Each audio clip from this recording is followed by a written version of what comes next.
noches, lindo público presente. Reciban cordiales saludos de tu Marilú de los Andes, con amor y cariño. Gracias a la familia Poma, para mi madrina Rosario Poma y mi padrino Tony Mendoza, claro que sí. Álvaro Mendoza, salud, salud. Gracias. Hoy pues con la gran orquesta Huracán del Mantaro, claro que sí. Y tu Marilú. Ahora sí, muchachos, vamos con este bonito bailas que dice así, ¡claro que sí!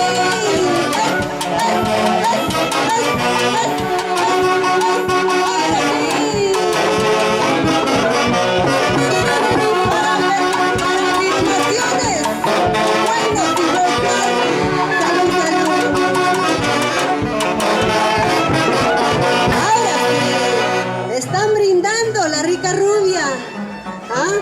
Claro que sí. Y para el conjunto Auténticos Financistas de Víquez, claro que sí. Ahora sí. Y salud, salud.